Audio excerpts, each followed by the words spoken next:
Welcome everyone, स्वागत है मेरे आज की नई इस वीडियो में। आज मैं लेकर चलूँगा एक नया टॉपिक और महत्वपूर्ण टॉपिक। जो मैं कहता हूँ महत्वपूर्ण वो तो हमेशा रहेगा महत्वपूर्ण। क्यों? क्योंकि हर पार्ट फिजिक्स में या किसी भी विषय में बोले अपने आप में इम्पोर्टेंस रखता ही है। चलिए ठीक है, अब बात आती है हमको आज लेना क्या है, हमारा महत्वपूर्ण टॉपिक है क्या चीज़। तो हमारा आज का महत्वपूर्ण टॉपिक है व्हीटस्टोन ब्रिज। व्हीटस्टोन ब्रिज जो मैंने हेडिंग डाल के भी रखा है, व्हीटस्टोन सेतु। ठीक, व्हीटस्टोन सेतु, इसका नाम क्यों ऐसा सेतु पड़ा या ब्रिज क्यों पड़ा, उस पर भी डिस्कस करेंगे। इस पर काम क्या करना है वो तो करना ही है, उसके ऊपर डिस्कस तो होनी ही है। ठीक, इसमें जाने से पहले यदि आप मेरे चैनल पर नए जुड़े हैं तो मेरे चैनल को सब्सक्राइब जरूर कीजिए। कुछ बातें अच्छी लगे, कुछ बातें पसंद आए तो आप मेरे चैनल को लाइक ज़रूर कीजिए। साथ ही साथ यदि आपको पसंद आते हैं तो आपके मित्रों के पास भी ज़रूर शेयर कीजिए ताकि उनको भी मेरा चैनल दिखे और उनको भी कुछ बातें पसंद आए। चलिए आगे बढ़ते हैं आज के टॉपिक पर। आज का टॉपिक जो हमारा है व्हीटस्टोन ब्रिज। व्हीटस्टोन ब्रिज पर चलें, इसके लिए वैज्ञानिक व्हीटस्टोन ने क्या किए, 4 रेजिस्टेंस लिए। 4 रेजिस्टेंस को या 4 प्रतिरोध को, जैसे मैं 4 प्रतिरोध लेता हूं, एक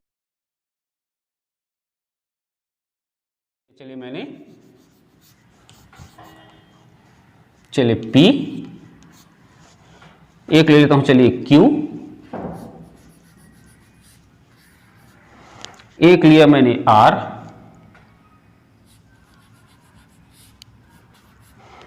और एक लिया मैंने चलिए S।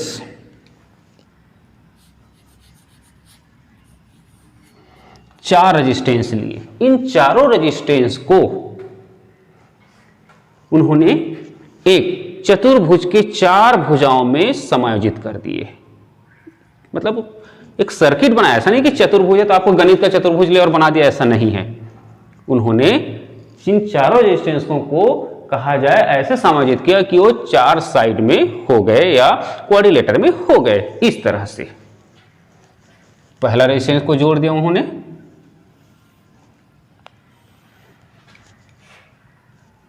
ये चलिए मैंने यहां पर P को जोड़ दिया। फिर चलिए यहां से हमारे पास R है, ये देखिए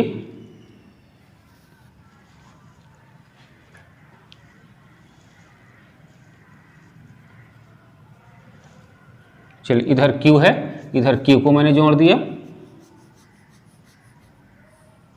ये हो गया कौन सा Q, ये कौन सा था हमारे पास P, और मैं उसी लिए कलर को भी ले रहा हूं ताकि आपको क्लियर होते चले। इधर यहां पर जोड़ दे किसको,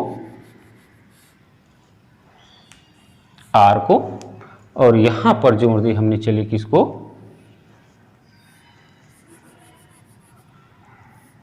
S को। इस तरह से 4 प्रतिरोध को इस तरह से जोड़ दिए और हमको दिख रहे हैं 4 साइड में दिख रहे हैं, 4 भुजाओं में दिख रहे हैं। और ये दिख रहा है, उसके बाद इसमें 2 यहां पर क्या बने, डायगोनल या विकर्ण बने। एक डायगोनल बने, इसको नामांकन भी कर देते हैं। चलिए यहां शुरू करता हूं मैं। A, B, C और D, ये 4 शीर्ष हुए जिसको मैंने नामांकन कर दिया A, B, C, D। अब उसके बाद 2 यहां पर डायगोनल बने, एक बना BD और एक बना AC। 2 विकर्ण बने। इन दोनों विकर्णों में उन्होंने क्या किए, एक विकर्ण में उन्होंने बैटरी लगा दिया, विद्युत वाहक बल लगा दिया, जो मैंने लास्ट वीडियो में बताया था विद्युत वाहक बल क्या है। ठीक है, एक विकर्ण में उन्होंने विद्युत वाहक बल लगा दिया, विद्युत वाहक बल का स्रोत लगा दिया, और दूसरे में क्या लगा दिया, धारा मापी या गैल्वेनोमीटर लगा दिया। 2 विकर्ण। अब ये कोई जरूरी नहीं कि मैं यहां लगाऊं तो यहीं पर लगाना, ऐसा कोई जरूरी नहीं है। ये वायरिंग है। अब मैं यहां पर ये बोलूं कि इतने ऐसा है रेजिस्टेंस, ऐसा नहीं भाई, ये रेजिस्टेंस पॉइंट ही वायर है तो आप इसको देखें ऐसे करके ऐसे जोड़ दिए, बिल्कुल सिखाऊंगा मैं आपको। ऐसे भैया तार ऐसा जुड़ा मतलब जुड़ा है, कोई दिक्कत नहीं है भाई, कंडक्टर है यहाँ से यहाँ तक। ऐसा तो नहीं है कि यहाँ पर स्विच, यहाँ पर सर्किट जुड़ा है तो मैं यहाँ टच करूंगा तो मुझे करंट लगेगी, यहाँ टच करूंगा तो नहीं लगेगा, ऐसा तो नहीं है। ठीक, यहां पर चूंकि थोड़ा सा डायग्राम आपको सिस्टमेटिक दिखे, इसलिए मैंने क्या कर दिया है, इस सिस्टमेटिक सिस्टम से इसको बनाने का प्रयास किया है जैसा दिखता है। चलिए ये जोड़ दिए हम लोगों ने, इसको इस तरह से जुड़ा। अब बात आती है मैंने जो बताया, तो चलिए मैं यहां पर क्या कर दूं, गैल्वेनोमीटर जोड़ दूं, धारा मापी इस तरह से।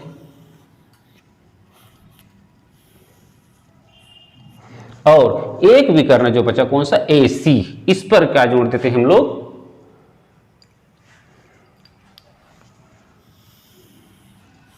बैटरी जोड़ दिया।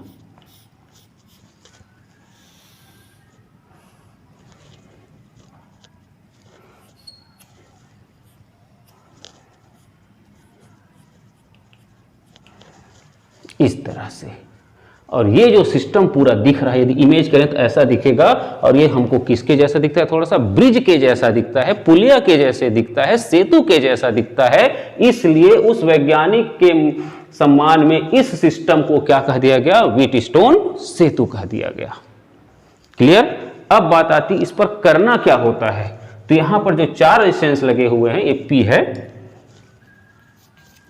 PQRS, इस पर हम धारा प्रवाहित किए। तो यहां पर चलिए कौन सी धारा जाएगी, ये टोटल I है, धारा I जा रही है। यहां पर देखिए 2 हिस्से में जा रहा है, तो यहां पर क्या होगा, I1, तो इधर कितना जाएगा, I2। जो मैंने लास्ट वीडियो में या पिछले वीडियो में बताया आपको, श्रेणी क्रम में यदि प्रतिरोध संयोजित है तो वहां पर धारा का वितरण एक जैसे होता है, वोल्टेज का वितरण अलग अलग होते हैं। ध्यान रखिएगा अच्छे से, श्रेणी क्रम में क्या बढ़ता है, धारा बढ़ता है, वोल्टेज सबको बराबर मिलती है। सॉरी, श्रेणी क्रम में धारा सबको बराबर मिलती है, वोल्टेज सबके लिए बढ़ता है अलग अलग। मैं और बताऊंगा इसको। तो यहां पर दोनों तो श्रेणी क्रम है, इसलिए दोनों को धारा क्या मिलेंगे, बराबर मिलेंगे। यहां भी कितनी धारा बहेगी, I1 धारा। यहां चूंकि ये समांतर क्रम में है, इसलिए यहां पर धारा का ड्यूरेशन हो जाएगा यहाँ पर I2, तो यहां पर भी क्या रहेगा, I2, क्योंकि ये दोनों किस में है, सीरीज में है। और इस तरह से धारा का वितरण भी होता है। अब उसके बाद इसमें ऐसे सिस्टम अपनाने का प्रयास किया। देखिए एक चीज और, यहाँ पर ये मैंने वायर को ऐसा रखा है तो मस्त अच्छा दिख जाए करके, इस वायर को मैं ऐसे घुमाकर, यहाँ से घुमाकर ऐसे लाकर ऐसे जोड़ूं तब भी कोई दिक्कत नहीं, वही है, सिस्टम में कोई अंतर नहीं पड़ने वाले हैं। चलिए देख भी लेते हैं आप लोग को। इस तरह से मान लो मेरे पास वायर है, ये मिटा दिया मैंने, ये वायर ही तो है, कंडक्टर है। इस तार को मैं यहां से ले जाकर ऐसे घुमा के, ऐसे घुमा के, ये लो, कोई दिक्कत नहीं, आखिर है तो वही चीज, सिस्टम है वही। तार मेरे पास, चलो ऐसा बोल सकता हूं मैं, छोटा था तार मेरे पास, इसलिए मैंने ऐसा छोटा ऐसा बिल्कुल कंजस्टर यहां पर जोड़ दिया था। ठीक है, चलिए तो इसको मिटा दूं। अब इस वायरिंग सिस्टम को अटेंडम दिख रहा है, इसलिए मैं यहां पर मिटा देता हूं, यहां पर काम करते हैं अलग से।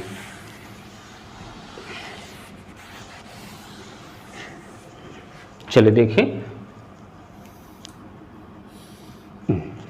इस तरह से ये बन गया हमारा व्हीटस्टोन ब्रिज। अब इसमें यदि हम सेतु संतुलन की अवस्था प्राप्त करते हैं, मतलब इस सेतु जो संतुलन अवस्था में रहे, और वह किससे पता चलेगा हमको, इस गैल्वेनोमीटर से पता चलेगा, इस धारा मापी से पता चलेगा।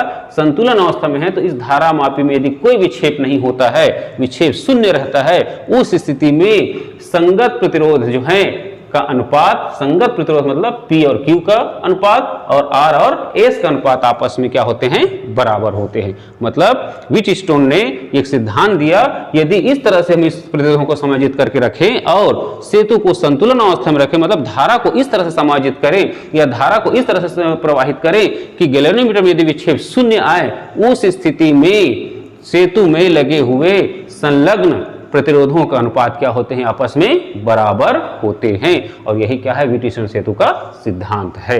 चलिए पहले उस सिद्धांत को लिख देता हूं, उसके बाद ये सिद्धांत भाई कह देने से तो नहीं होगा कि ऐसा तो नहीं व्हीटस्टोन वैज्ञानिक जी ने कह दिए तो ऐसा हो गया।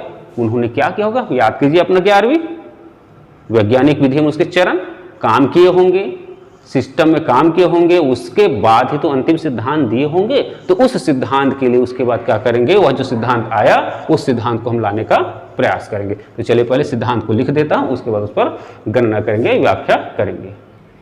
चलिए ये देखें, इसमें मैंने कंप्लीट ये जो मीटर है पूरा उस ग्रेविटेशन सेतु का सिद्धांत है। इस सिद्धांत में हमने जो कहा है वही चीजें है।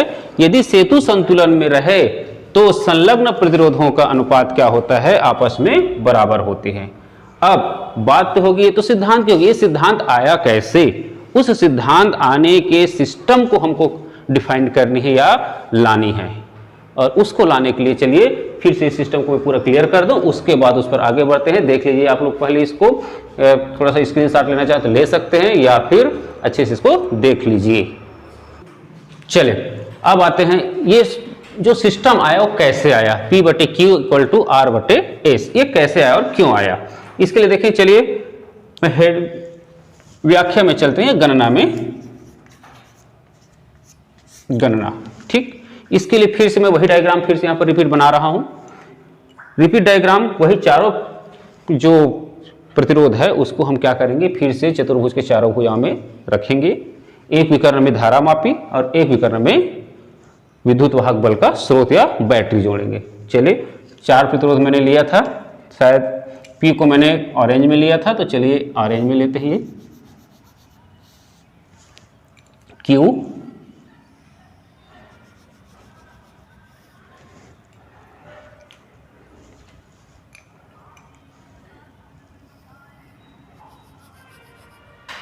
R और ये S।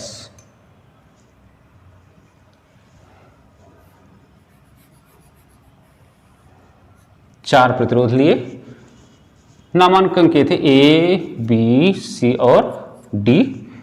वायरिंग किए थे, वायरिंग को मैंने फिर वही बताया, ऐसा नहीं है कि यहाँ पर एक विकर्ण बना हमारे पास A और C, ये हमारे पास AC एक विकर्ण बना और एक विकर्ण बना क्या B और D का। AC के बीच में क्या जोड़ेंगे हम, बैटरी। ऐसा कोई ये भी आवश्यक नहीं कि AC में ही जोड़ना है, आप चाहे तो BD में भी जोड़ सकते हैं। एक विकर्ण में आपको सेल जोड़ना है और एक विकर्ण में क्या जोड़ना है, आपको गैल्वेनोमीटर या धारा मापी जोड़नी है।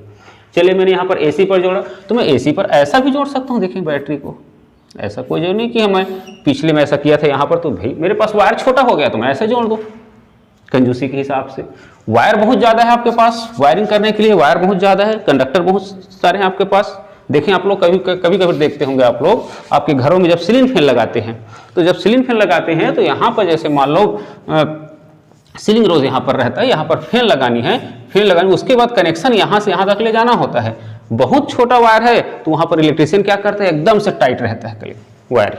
और मान लो वायर लंबा कट गया तो क्या करता है, उसी को लूप बना दे रहता है, ऐसे लूप बना के ऐसे करके ले जाता है। उससे क्या फर्क पड़ता है, कंडक्टर तो कंडक्टर है, वो तो करंट आपको यहाँ तक लाकर देगा। वैसे ही सिस्टम यहाँ पर कर रहा हूँ। देखिए, चाहे तो आप वायर को ऐसे घुमा के ऐसे, और यहाँ पर भी ये बैटरी जोड़ दें, कोई दिक्कत नहीं है, मतलब वही है, लेकिन दिखना भी थोड़ा अच्छा चाहिए, इसको भी ध्यान रखें। क्यों? क्योंकि मैं एक बात बताता हूँ, हालांकि वो फनी लैंग्वेज में हो, जैसे भी हो भाई, ये फिजिक्स में जो हमारा डायग्राम जो होता है ना, वो एक प्रकार से कहा जाए तो दूल्हा है, और दूल्हा अच्छा दिखना चाहिए, तभी तो बाकी बाराती जो हमारा डिस्क्रिप्शन है वो अच्छा दिखेंगे, अच्छा समझ में आएंगे। मतलब जो हमारा मेन ऑब्जेक्ट है वो अच्छा दिखना चाहिए, मेन इंप्रेशन अच्छी होनी चाहिए। जब भी आप आंसर शीट बनाएं या कुछ बनाएं, कभी भी आप बनाएं तो डायग्राम, खासकर फिजिक्स में डायग्राम को स्पेशली ध्यान रखनी चाहिए, क्योंकि डायग्राम यदि आपका सही बना है तो मान के चले आपका वहाँ उधर आगे का डिस्क्रिप्शन जो है अच्छा ही होंगे, क्योंकि आप समझ कर बनाने हैं चीज़ों को। तो चले, ये वायरिंग भी ऐसा कर सकते हैं, गैल्वेनोमीटर भी जोड़ना चाहे तो यहाँ से घुमा के कहीं से भी जोड़ सकते हैं, वायरिंग है वो। ठीक, तो मैंने यहाँ पर चलिए इसको मिटा दूँ और आपको सिस्टम में बता दूँ, इसको थोड़ा अच्छा दिखे कि ऐसा नहीं कि रट लिए, ऐसा नहीं है कि हाँ इसमें वायर को ऐसा ही जोड़ते हैं, ऐसा कोई आवश्यक नहीं है बिल्कुल। चलिए, तो थोड़ा सा सिस्टम को, ये यहाँ पर मैंने दिखा, ये बैटरी प्रोवाइड कर दिया, यहाँ पर चलिए लगा दिया, क्या कुंजी लगा दिया, Q1 कर दिया, धारा बहेगी, और यहाँ पर मैंने गैल्वेनोमीटर लगा दिया, यहाँ पर भी एक कुंजी लगा देंगे। चलिए, और ये टच में नहीं कर रहा हूँ, क्योंकि इसी के आधार पर आपको जब आगे पढ़ेंगे या आगे मैं क्लास में बताऊंगा आपको कि कैसे इसके आधार पर मीटर सेतु को बनाते हैं। ठीक है, जिसमें संतुलन अवस्था प्राप्त करेंगे। हमारे पास चार रेजिस्टेंस थे, कौन कौन से, P, Q, R और S, ये चार रेजिस्टेंस थे। और धारा प्रवाहित हो रही थी किधर, देखें यहां पर टोटल धारा I है, यहां कितना जाएगा I1, तो यहां भी कितना होगा I1, यहां क्या जाएगा I2, मैंने अभी बताया था आप लोगों को, यहां कितनी जाएगी I2 इस प्रतिरोध में, और टोटल हमको फाइनल हमको मिलने का फिर से I2 इधर मिलेगा। इस तरह से I2 बोलता हूं मैं, I हमको मिलेगा। मतलब क्या हुआ, यहां पर देखिए यहां पर जो डिस्ट्रीब्यूशन हो रही है वो कौन सा क्रम में है, समांतर क्रम में है। और समांतर क्रम में जब हम किसी सिस्टम को जोड़ते हैं और समांतर क्रम में जो वितरण होता है किसका होता है, धारा का वितरण होता है, जबकि वोल्टेज सबको बराबर मिलती है। और वो रीजनिंग भी आएंगे बाद में, और इसीलिए घरों सप्लाई जो है समांतर क्रम में होती है, श्रेणी क्रम में नहीं होती। यदि घरों सप्लाई हमको श्रेणी क्रम में कर दिया जाए स्ट्रीट लाइट के पोल से, तो एक घर में पूरा वोल्टेज ड्रॉप हो जाएगा, तो आगे वाले घर के पास वोल्टेज नहीं जाएगा, उसके यहाँ तो अंधेरा हो जाएगा। इसलिए घरों सप्लाई हमेशा कौन से क्रम में होती है, समांतर क्रम में होती है। और समांतर क्रम में वितरण किसका होता है, धारा का होता है, वोल्टेज बराबर मिलती है। जबकि श्रेणी क्रम में यदि प्रतिरोधों को जोड़ें तो उस समय धारा एक समान मिलती है सबको, लेकिन वोल्टेज का वितरण अलग अलग होता है। और आपको दिखता है अभी दीपावली का मौसम आ रहा, उसमें झालर लाइट में दिखता है। आप लोग जो आप बनाते हैं ना झालर लाइट, इस तरह से बनाएंगे, ऐसे बहुत सारे बल्ब लगे रहेंगे, इसलिए तो इसको श्रेणी क्रम में जोड़ते हैं, ताकि बिल्कुल कम प्रतिरोध का होता है। यदि अकेले इसको जोड़ेंगे तो हाई वोल्टेज के कारण फ्यूज हो जाएगा, लघु पतन हो जाएगा इस पर, इसलिए और इस पर ऐसा जोड़ते हैं, या ऐसी करंट जोड़ते हैं। चलिए इस तरह से ये हो गया हमारा झालर लाइट का सर्किट हो गया। ठीक, मतलब क्या हुआ, ध्यान रखिएगा, जब भी किसी परिपथ में प्रतिरोध जो है श्रेणी क्रम में जुड़े हैं तो वहां पर दिए गए वोल्टेज और धारा में से धारा का वितरण बराबर होगा, वोल्टेज अलग अलग होंगे। और यदि वही प्रतिरोध समांतर क्रम में संयोजित है और उस पर वोल्टेज और धारा दे रहे हैं तो वहां पर वोल्टेज सभी रेजिस्टेंस में बराबर जाएगी, जबकि धारा जो है कम या ज्यादा होगी। वो पिछले वीडियो अगले वीडियो में उसको और बताऊंगा। चलिए आगे बढ़ते हैं इस पर। अब यहां पर हमने क्या कर दिया, सिस्टम बना दिया। अब इस सिस्टम को हमको लिखना है, थोड़ा सा लिख देता हूं मैं इसके बारे में, डायग्राम के बारे में डिस्क्रिप्शन लिख देते हैं कि कौन कौन से प्रतिरोध हैं, कैसे जुड़े हैं, और उसके बाद उस पर आगे काम करते हैं। चलिए इसको थोड़ा सा डिस्क्रिप्शन पहले लिख देता हूं आप लोगों के लिए। चलिए ये डिस्क्रिप्शन मैंने थोड़ा सा लिखा डायग्राम के बारे में, साथ ही साथ में प्रतिरोधों में जो धारा बह रही है उसको मैं पहले से I1 ले रहा हूँ, उसको क्या कर लेते हैं, थोड़ा सा इन प्रतिरोधों में जो बनी हुई धारा है उसको पहले अलग अलग मान भी लेते हैं। उसके बाद हम लोग उसको कहा जाए लेकर भी बताऊंगा मैं कि ये जो धारा है आपस में बराबर कैसे, उसको भी सत्यापित करें। चलिए इसको मैं क्या करता हूँ, पहले I2 ही ले लेता हूँ, I2 I3 I4, ये चार धाराएं होंगी, I1 I2 I3 I4 लिख देते हैं उसी को। प्रतिरोधों में क्रमशः I1 I2 I3 एवं I4 धारा प्रवाहित हो रही है। चलिए अब यहां पर हमको जो काम करना है, लाइन से इस पर काम करेंगे। और मैं इसीलिए कहता हूं हर टॉपिक अपने आप में महत्वपूर्ण होता है। अब यहां पर जो काम करेंगे, ऐसा तो नहीं कि वीटी स्टोन सर ने जो किए बस अपने हिसाब से कर दे, भाई किसी न किसी सिद्धांत से वो भी आगे बढ़े। एक स्टेप किसी ने आगे बढ़ाया तो दूसरा स्टेप और दूसरे वैज्ञानिक ने आगे बढ़ाया, फिर तीसरा वैज्ञानिक उसी स्टेप को आगे बढ़ाया। और हमने शुरू में देखा भी है विद्युत का आविष्कार भी ऐसे ही हुआ है, ऐसा नहीं कि एक वैज्ञानिक ने बस आया और विद्युत का आविष्कार कर दिए। चलिए इस पर देखते हैं। सबसे पहले यहां पर इसमें इस सर्किट में देखते हैं, इस संधि स्थल पर, संधि स्थल कौन सा, बी पर। ठीक है, संधि स्थल बी पर हम लोग देखते हैं यहां पर I1 धारा है और यहां पर I2 धारा जा रही है। और यहां पर चले मैं धारा मापी में एक धारा और क्या लेता हूं, IG धारा, और लिख भी देता हूं धारा मापी में IG धारा प्रवाहित हो रही है। अब मैं पहला संधि स्थल लेता हूं, चलिए A पर, एक इसको इस पर B पर। तो नंबर 1 देखते हैं, चलिए नंबर 1 संधि स्थल B पर। और संधि स्थल B पर देखिए, यहां पर मैं संधि स्थल है तो निश्चित है जब संधि स्थल है तो मैं संधि का नियम लगाऊंगा। और संधि का नियम कौन सा है, किरचॉफ का संधि का नियम या धारा का नियम, और वो है पहला नियम। और धारा का पहला नियम कहता है क्या, किसी भी परिपथ के किसी संधि स्थल पर आने वाली धारा और जाने वाली धारा का बीजगणितीय योग क्या होता है, शून्य होता है। ऐसा ही बोल सकते हैं, या किसी परिपथ के संधि स्थल पर आने वाली धाराओं का योग और जाने वाली धाराओं का योग क्या होते हैं, आपस में बराबर होते हैं। और उस समय मैंने चिन्ह परिपाटी को भी ध्यान में रखा था। तो चलिए देखें यहाँ पर संधि स्थल बी पर देखें, धारा I1 आ रही है, धारा IG यहां से जा रही है और धारा I2 भी यहां से जा रही है। तो क्या होगा, I1 इक्वल टू या I1 equal to I2 plus IG इस नियम से। और चूंकि हमको यहां पर सेतु संतुलन में रखना है और मैंने बताया है सेतु संतुलन की अवस्था में यहां पर धारामापी में विक्षेप शून्य रहेगा। और विक्षेप शून्य कब रहेगा, धारामापी का गुण क्या है, वो धारा को पढ़ता है। और धारा को पढ़ता है मतलब यदि इसमें विक्षेप शून्य है मतलब उसमें धारा प्रवाहित नहीं हो रही है। तो उस समय क्या होगा, तो लिख सकते हैं क्या, सेतु संतुलन में IG इक्वल टू क्या होगा 0। और उस समय क्या हो जाएगा I1 इक्वल टू I2, जो मैंने अभी पिछले जस्ट इसको मिटाने से पहले लिखा हुआ था यहाँ पर I1। ठीक है, इसका मतलब ये डिफाइनिंग हो गया। अब दूसरा हम लोग लेते हैं संधि स्थल, कौन सा, संधि स्थल D पर। चलिए संधि स्थल D पर भी देख लेते हैं क्या स्थितियां बनती है यहाँ पर। ठीक है, तो दूसरा यहाँ पर ले लें क्या, देखिए किरचॉफ के दोनों नियम के आधार पर ही व्हीटस्टोन ब्रिज का सिद्धांत आया हुआ है या व्हीटस्टोन ब्रिज का नियम बना हुआ है। संधि स्थल डी पर चलते हैं। तो संधि स्थल डी पर देखिए, चलिए क्या हो रहा है यहाँ पर, धारा I3 संधि को आ रही है, धारा IG भी संधि को आ रही है और धारा I4 संधि से जा रही है। मतलब क्या होगा, I3 और IG सेम साइन में होंगे और ये क्या होंगे, अपोजिट साइन में होंगे। मतलब क्या हो रहा है, देखें यहां पर I3 plus IG equal to I4। और फिर वही सेतु संतुलन अवस्था में, सेतु संतुलन अवस्था में IG इक्वल टू 0। तो कुल मिलाकर हमको क्या बना, I3 इक्वल टू I4।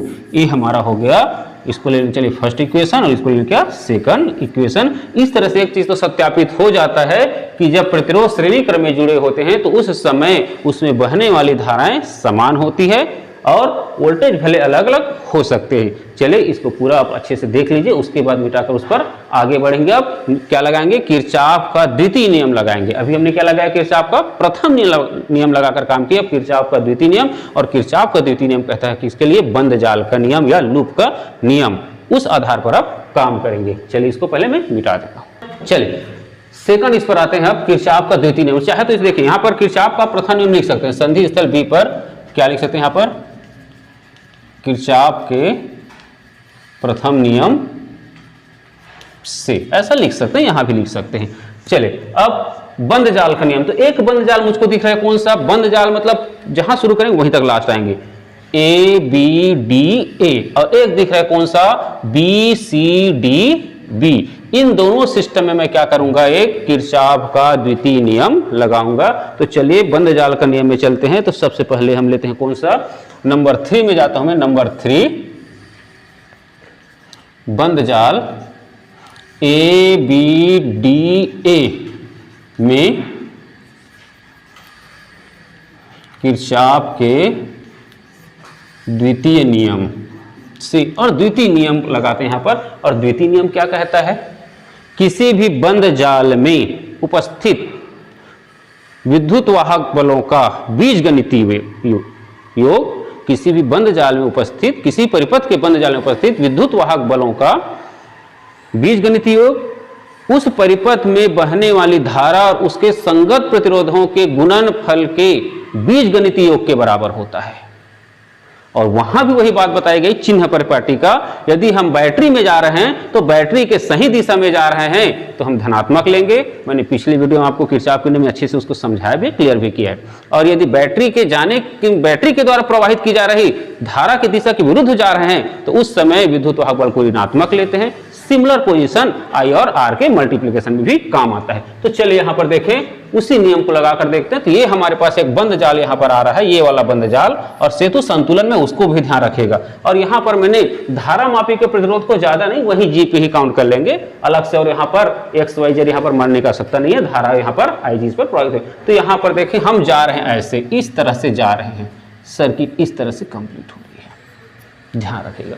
इस आधार पर चलिए हम लोग काम करते हैं। तो यहां पर क्या होगा, I1P ठीक है। I1P,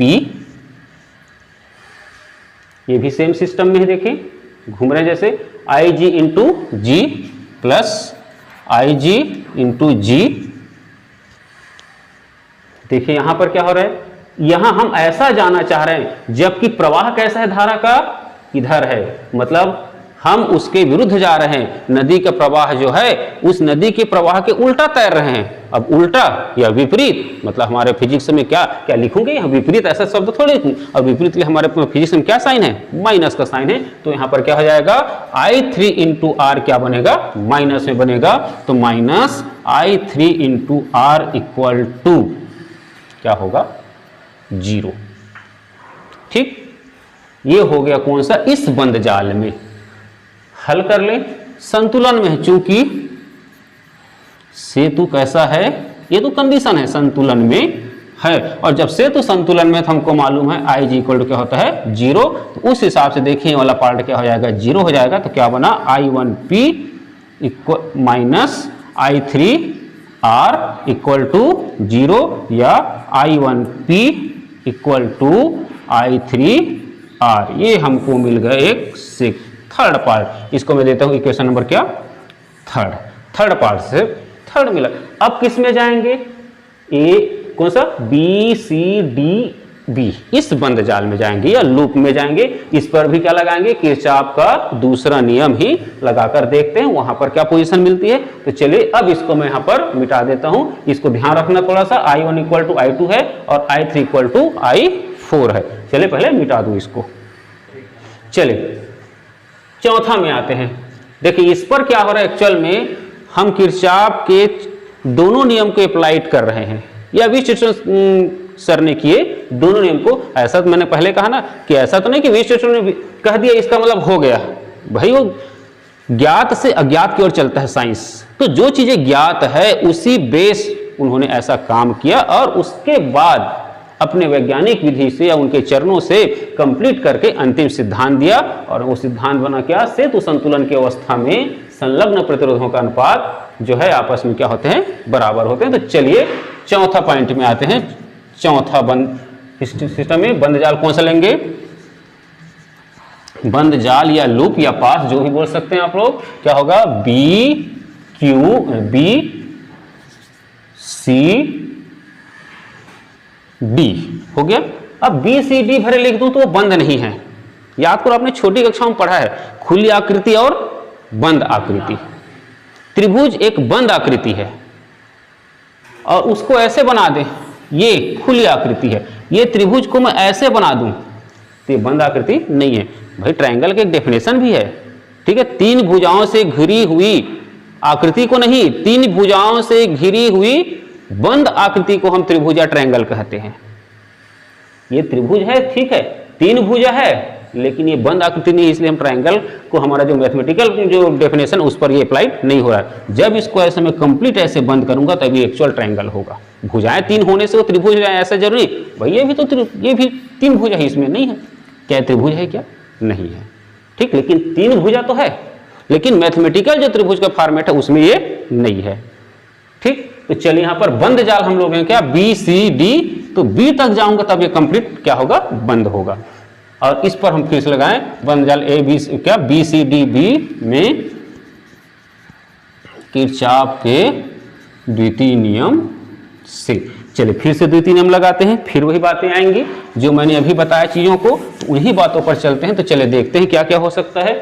यहां पर भी चलने का प्रयास करें। चलिए थोड़ा सा कलर अलग कलर लूं तो आपको अच्छे से क्लियर हो। ये इस तरह से चलने का प्रयास करें हम लोग, ऐसे ऐसे चलेंगे। तो इस समय देखिए ये जो है हमारे डायरेक्शन में है, ये अपोजिट में जा रहा है, और ये भी अपोजिट में जा रहा है। कौन सा, जी या आई जी जो है ये भी अपोजिट में है, ये भी अपोजिट में है। तो इसका मतलब ये हमारे डायरेक्शन सेम में है, तो I2 इंटू क्यू। चलिए क्या होगा, I2 इंटू क्यू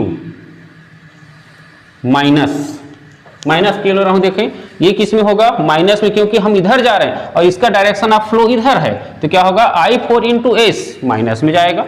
चलिए ले लिए I4 इंटू एस इसका देखें, ये इसका डायरेक्शन ऐसा और हम ऐसा है अपोजिट में, तो अपोजिट मतलब बिल्कुल क्लियर है क्या होगा, minus I G into G equal to 0। फिर वही बात आएगी सेतु संतुलन की अवस्था, तो लिख देता हूं मैं सेतु संतुलन में आई जी इक्वल टू क्या होगा 0। तो अब क्या बन जाएगा हमारे पास I2 into Q minus I4 into S equal to 0, या इन आर total I2 into Q equal to I4 into S. ए हमारा बना क्या, इक्वेशन नंबर 4। चले कंप्लीट, हमारे पास आ गए 4 इक्वेशन।